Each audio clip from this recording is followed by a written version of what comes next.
see here the panelists that we have been able to gather today, and I think it's legible. So we have Maria Citi. Let me see my notes. Maria Citi is a researcher at the Sustainability Unit of the Technical University of Athens. She has been specializing in mobility planning, especially on rural issues, and she has already been involved in more than 25 CMPs. And so she has this overarching perspective on this matter.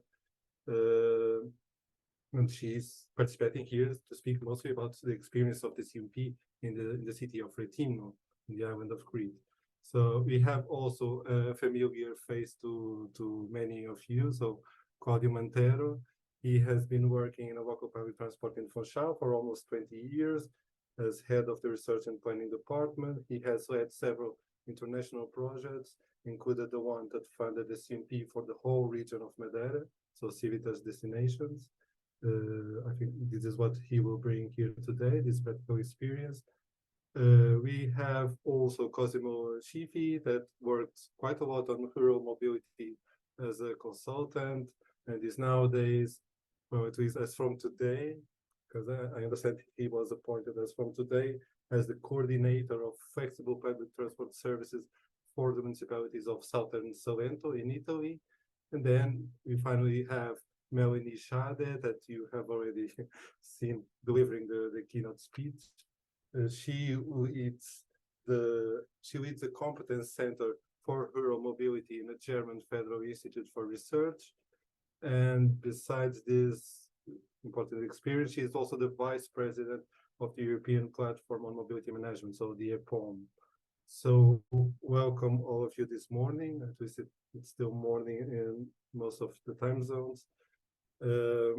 I will start by asking perhaps Maria if you can share with us some specificities of the CMP in Rethymno in terms of catchment area of the CMP, split of population between rural and urban areas. Maria, the floor is yours. Thank you, Andre. Well, Rethymno, as you may know, is a Mediterranean city in Crete, in the island of Greece in the south, in the bigger island on the south. It's a tourist destination place. The population is about 57,000 people, and 62% of them live mostly in the city and in the closest suburban areas. In terms of rural and municipal area, it's 30 to 70, and 70% of the total area is mostly rural. Well, Rethymno has a rich history in terms of the SUMP development, as it started discussing about sustainable mobility back in 2009. Also, Rethymno was part of the Civitas Destination project, as previously mentioned. So we've discussed and planned a lot of issues about tourist mobility within the SUMP. We've started discussing about a functional urban area, but ended up planning mostly about the city itself, and we had an urban focus. But still, we've tried to increase the connectivity within the city and some key attraction nodes, which are in a distance of about from let's say from 4 kilometers up to 22, I think. Well, what was mostly interesting in the case of Rethymno is that we had specific measures to plan within the destinations project. For example, they improved public transport for tourists and citizens, the Green Mobility Card, which was a card that was giving incentives to award tourists and residents, of course, for choosing sustainable mobility options. We haven't implemented it yet in a manner that I can provide you with some insights and some results, of course. Another critical measure that I consider would help a lot was the agency, the Sustainable Mobility Agency for visitors, that it was planning to coordinate all activities towards more sustainable mobility modes, including campaigns, a travel planner app, and many other things that within the destinations project were planned, but were never activated in a way of everyday life in the city of Rethymno. And of course, we had a very critical measure also was the freight logistics plan that would look through the key tourist areas and develop a platform to coordinate freight deliveries and hotel suppliers routes and many other things that would help a lot the case of Rethymno. But in the end, things go slow, as you all imagine. Nothing happens very fast in terms of mobility. We have only managed to have a confirmed SUMP and a ministerial decision to confirm this plan only last year. So we typically right now focus on implementing measures that have an urban focus. We still have a lot to do. Okay, thank you, Maria. I will now draw attention to Claudio, because I imagine that there are some similarities and differences from the SUMP in Rethymno and Madeira. Yeah. Similarity because it's an island as well with a lot of tourism, but then again, the SUMP of Madeira is regional. The one that Maria has described is local. So perhaps the approach to the rural areas is probably very distinct. Claudia? Yeah, only to make a brief introduction about Madeira. So Madeira is one of the 9 outermost region. It is located in the middle of the Atlantic Ocean. So we are between Azores Island and Canary Island. 220,000 people lives in Madeira, more or less, and we receive yearly. In 2022, we received 4 million tourists a year. So 30% of GDP is related to tourism activity. So we are a touristic island. And one of the in Civitas destination we share together with Rethymno. So we were another pilot cities, and the innovation I would like to stress for Madeira is, I believe, the governance approach. So we have 2 tools we developed. One is the overarching strategy, which is the integrated transport plan for the autonomous region of Madeira. That was recently updated. So it is a strategic plan with the objectives, high-level objectives, and distribution of funds, which is called Pietram. And there is a nice action plan defined at a regional level. So in Madeira, there are 10 municipalities in the main islands and 1 municipality in our small islands. So more than have 10 small SUMP which are not aggregated, not following a common stream. The region decide to approve an action plan common for all the 10 municipalities, and defining some of the innovation I would like to stress are, first of all, the involvement of tourism actors. So during the preparation phase and the data collection, we involved hoteliers, tourist boards, car sharing companies, rent-a-cars. So we involve the actors that work with tourism.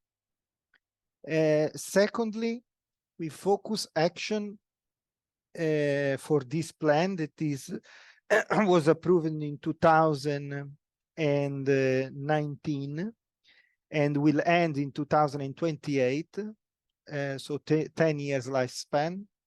In this action plan, there are activities specifically related to tourism. So improve the information at the interchanges, at the bus station and bus stops, especially introducing translation in English, and other. I can make a long list of examples, but I don't want to be boring. But basically, I believe that the governance model in Madeira is super efficient.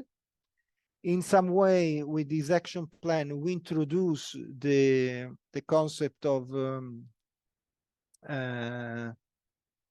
so the functional area that Andrea very well presented in the TNT approach. So another important point, Funchal is a urban core in the TNT network. So I think that the governance approach in Madeira is the successful approach.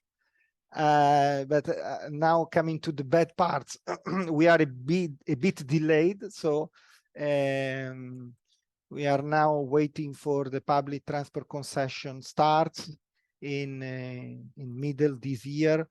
And so there is a lot of work to be done. But I think that in governance approach, integrating transport, rural mobility, and tourism, I think we are pioneers. Yes. Thanks, Claudio. Claudio mentioned one important aspect, the governance layer and the involvement of tourism actors. I think at the end of the day, the CMPs are about establishing partnerships, making agreements, involving citizens, involving stakeholders. But I was wondering if you recall how actively the residents and the stakeholders from rural areas have been involved in the development of the CMP in Madeira and in Haiti now. Yeah, they were involved for the preparation of the action plan. I have to be honest, the action plan is a bit oriented, and I discussed this yesterday with Pantaya for the evaluation. It was planned to converge to the capital. No, it was not made for the rural areas together with integrated with the capital. So for example, for the data collection, the sample was very reduced for the rural areas sometimes. So the approach at the rural areas for action plan should be more detailed, more focused on data collection. And this issue also, Maria, last very, very well noted this aspect. So the data in the rural area are micro data. So we cannot speak about big macro scenarios. So it always is micro. And making a regional plan with micro data, yes, so maybe we have to change something. Yes. Maria, I don't know if you want to react. Yes, what we're thinking now that we've closed, let's say we have a finished SUMP and we are to see it happen somehow, is that we have a lot of people coming from the hotel associations, the trade union, the technical point of view. We were typically like 40 people around the table. We had a lot of workshops also about discussing how we're going to deal with tourism mobility and how we're going to shift people from car rentals to more sustainable options. And this was something very positive in the case of Rethino, that most of the people that were participating in these consultations were very positive and were actually trying to give us their insights regarding the profile of the visitors of Rethino, because the Rethino is a place where mostly Scandinavians visit again and again. They have repeating visitors, and it was something very, very important that their own visitors were asking for sustainable mobility options. So this was something that was brought to the table and gave us a lot of material to work on.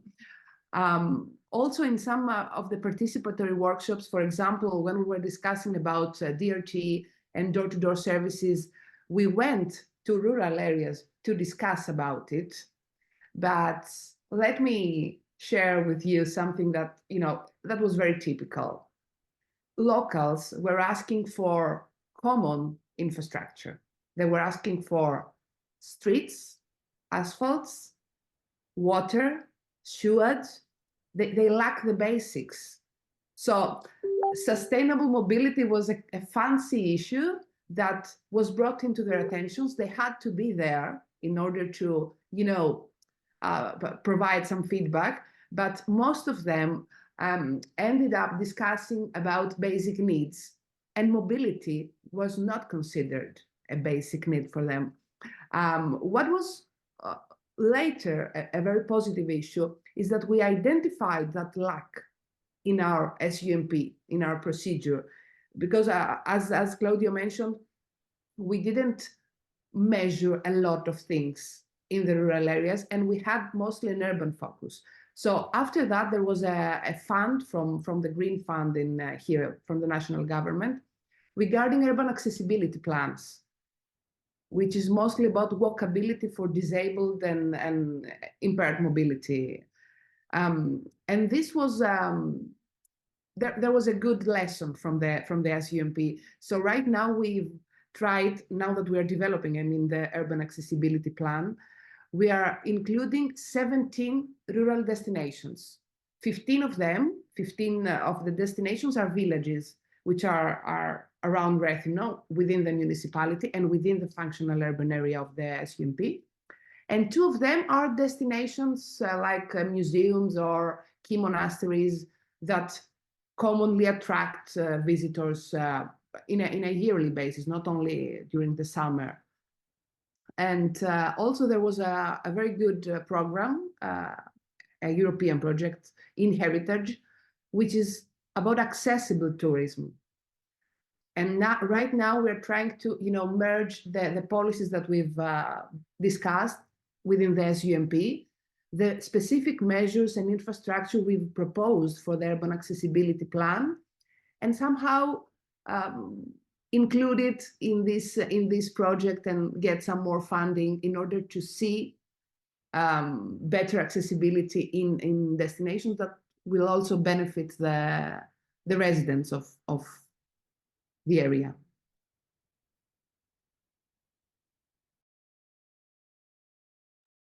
Yeah, maybe too. I totally agree, Maria. So basically, at the rural level, maybe we are speaking more at accessibility plan. So pedestrian, so how we make micro accessibility to the places, to the touristic areas, how we create parks for a bus, a touristic bus. So we have to analyze the single accessibility. So the SUMP in rural area maybe turns to be a accessibility plan. Very nice idea, and accessibility of tourism for blind people, for impaired people, also a topic super relevant that has to be combined to the SUMP in some way. Yeah, super interesting. So I was thinking, if I understood correctly, in Rethymno you have had participatory sessions in rural areas earlier in the planning life cycle, so when you were still understanding what the mobility issues were, while in Madeira, rural stakeholders have been involved a bit later on when developing on the action plan. And which kind of rural stakeholders have you been interacting with, Claudio? Local parishes, NGOs? Yeah, inside. So the big contact was through the municipalities. So the municipality involved and listen the parishes and try to bring us. So the action plan didn't went directly to the micro, to the rural area, listening them. So we use always this municipality. Yeah, if you look at the numbers, so 40 in total, so the action plan in 10 years move 70 millions of between infrastructure and 40 million is managed directly by the regions. And to cover these needs that Maria, well, so there are many lack or gaps in infrastructure, and the regions deal with this big amount of money. Only 16 million are managed directly through the municipalities, through the action plans. So as so the rural actions are smaller pie, so the slice of the pie is smaller than the regional role. Yeah. I understand. I want also to give the floor to the other panelists. I'm just curious, the final question to you. So perhaps other colleagues from the audience might also be curious about your perceived understanding of the effectiveness of the CMPs. Has it been effective? I understand that in Haiti you are starting to launch some actions only now, but I was wondering if you have observed significant changes in the connectivity to rural areas since the implementation of the CMP. As of right now, there's no increased connectivity of these areas, because most of the measures and most of the services that we've proposed and approved are not in place. So the situation remains the same.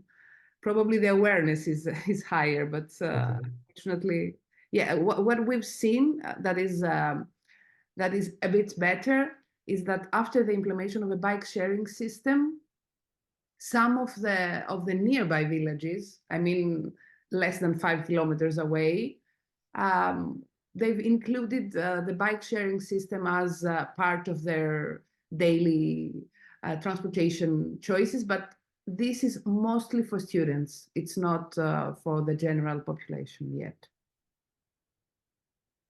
Okay, I will now draw attention to the other panelists. Cosimo. Hello, everyone.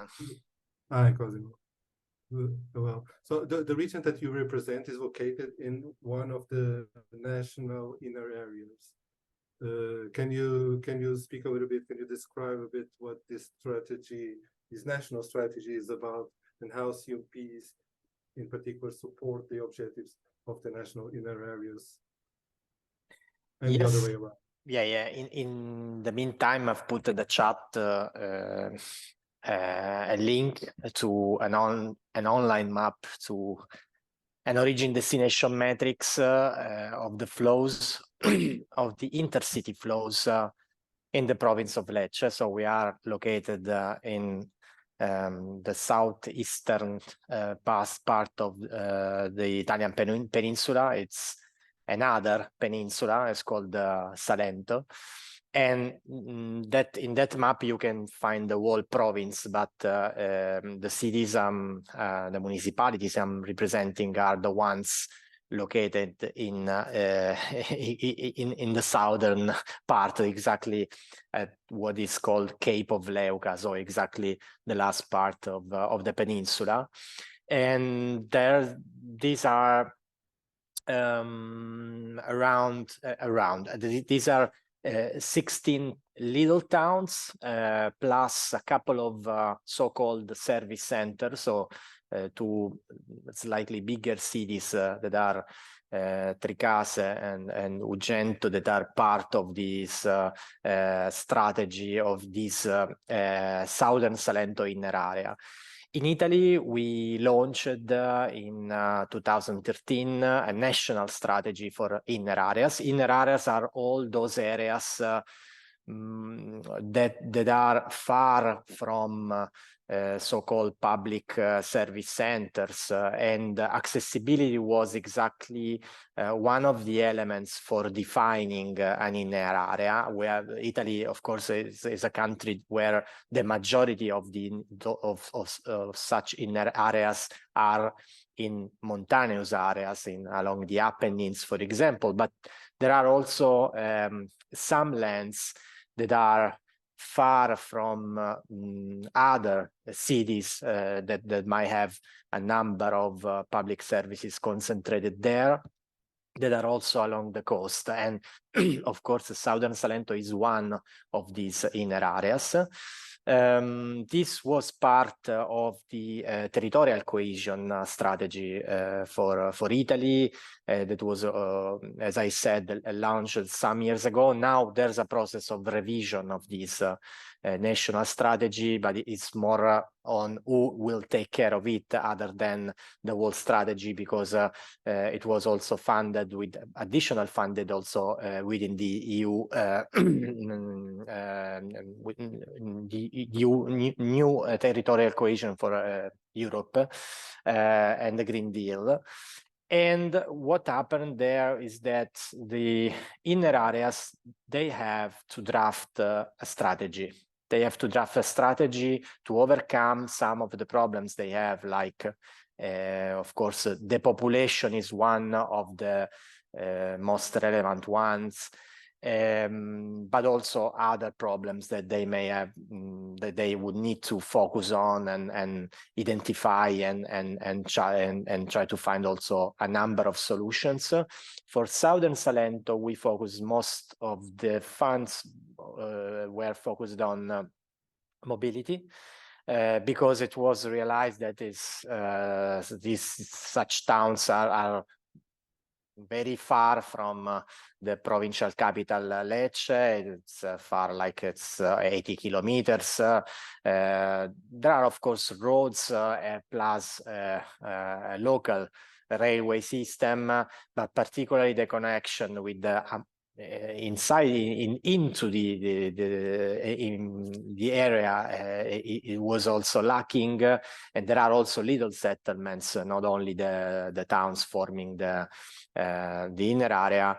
And so the whole strategy was focused on trying to understand what to do with this. And of course, a core project is the flexible public transport system. It is made of a number of minibuses that could be, of course, is a DRT, is a pure DRT, and is a plug-in service that operates also when and where the public transport traditional public transport lines are not in service. There's no service, and there's also ongoing a process for drafting the first SUMP for the area.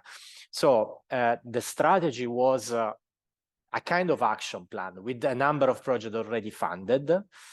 And then the SUMP came later, and the fact that in Italy we do not have a clear indication on how to deal with SUMPs in larger rural areas without a proper core city, because as I said, it's quite far. There were these two levels going more or less in parallel. So on the one side, the funding and also the action plan on public transport, which is still struggling a number of basic connection with the provincial capital. And the funny thing is that during the summertime, we have enough buses. There's an entire bus network in place that is called Salento in Bus, that is made for tourists.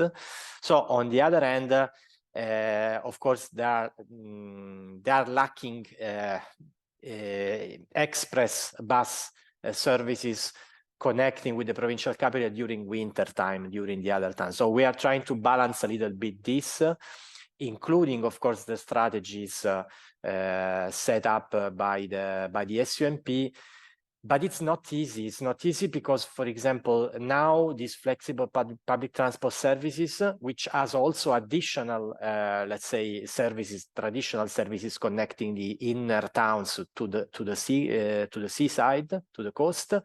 It's an additional one, and we are trying to integrating these services into the, of course, the current contract for public transport. And every time you have problems in doing it because there's already a contract there. There are some problems in the number of additional services that the current companies could do or not do, then we would need to launch another tender for the flexible public transport services, and so forth. So this connection is not really is not so easy. And we are also trying also to develop an SUMP that is not designed as for a big city or a medium-sized city. You will need to take care of several elements, but it's more a territorial SUMP. And I liked also the reference we gave during the first presentation this morning about the national guidelines for SUMP in rural France. That was also something that we looked at some years ago, and maybe they have now evolved with the with the type of plans that the SUMP concept. But definitely it's not easy. It's not easy to keep it aligned. And yes, we are trying also to focus more on the needs of the residents other than on the needs of the tourists that are more or less well satisfied during the summertime. Just a quick question. I hope you can reply quickly for timekeeping purpose. You've mentioned to be considering developing a SUMP for the region of Southern Salento, right? And I understood that you feel that the SUMP could help addressing some of the problems that you are facing now. And just wondering, who would take ownership for the plan? Who would steer the process? There's an association of the municipalities, it's called Unione dei Comuni. I have to admit that the process is not so easy, because this association is not a legal entity, but every single municipality would need in any case to adopt and implement the action foreseen by the SUMP. So, for example, a single adoption means that you will need to have 16 town councils to vote and also to implement this. So at the moment, the problems that we see is the fact that all municipalities relies on their own public administration, so the structure of and we will need to have more flexibility also in of course the policies are the same, so that's also something that of course helps, but then you will need to invest quite a lot of time in explaining to all the councils and of course the stakeholders that, for example, protecting the city cores with pedestrianizations or a limited traffic zone is something that they should do together with also measures, for example, for parking or illegal parking. That is also something that that should be addressed, particularly in the city cores. So, yeah, we need now to bring Melanie into the discussion. Melanie, one critical aspect of the SUMP tends to lie on the definition of the functional area. We know that this is a concept that is difficult to put in practice and far more difficult than focusing only on the administrative or morphological border of a city. So I was wondering if you have some guidance for small and medium-sized cities to understand where they should act in order not to neglect the traffic from rural areas and to rural areas as well.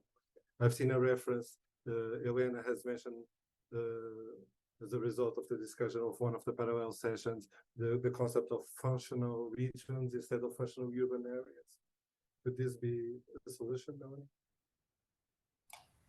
Yeah, I think what we hear a lot is that this definition of the functional urban area is a problem. And if you look at it, it's like the OECD says, it's where 15% of the population commute to the area. So these are quite large areas. So some of the suggestions we heard is like when a city is doing a SUMP, maybe that the rural areas around that have a connection proactively talk to the urban areas where they draw these lines. But then it's also difficult because it's often about accessibility to the city. So I think a combination is necessary also for the SUMPs in urban in rural areas. Like I said, in my statement in the beginning, the needs are quite different. But what is important is the planning principles of the SUMPs. They apply also in rural areas, but the outcome is quite different. Okay, and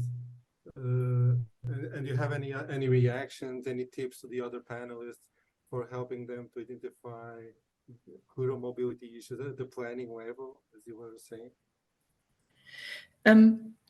Yeah, like we, for example, when we were talking about or helping develop the SUMP guideline, how to include mobility management into SUMPs, we were also looking especially on for tourist areas, and there's also very important to talk to the different players, and like what we heard before, not only look at the needs of the tourists, but also the mobility needs of the local population.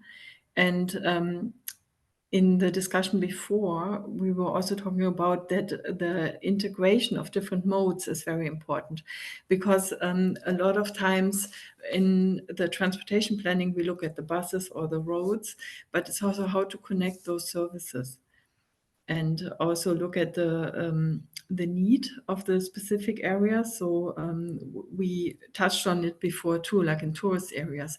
What is the clientele? Like, are there a lot of guests that stay overnight, or is it day tourism?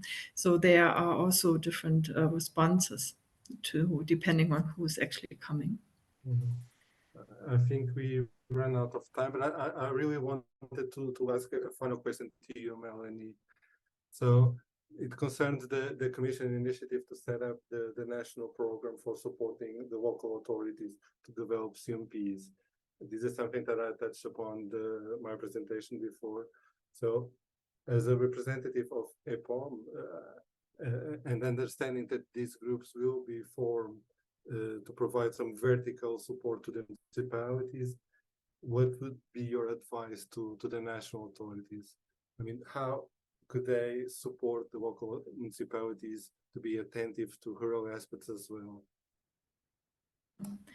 Yeah, I think it's and we see it in some of the national governments. They are right now in the process of developing guidelines, and there it's important in the guidelines to also include the rural aspects. And then there are different situations depending which country we are looking at. So, for example, Germany is a federal country, so we have guidelines on different levels. So it's more higher level guidelines on the national level, but then directly for the communities or municipalities on the federal state level. So it's important to look at what is the framework, and then also provide guidance on every level. Thank you very much, Melanie. Thank you very much to all the panelists.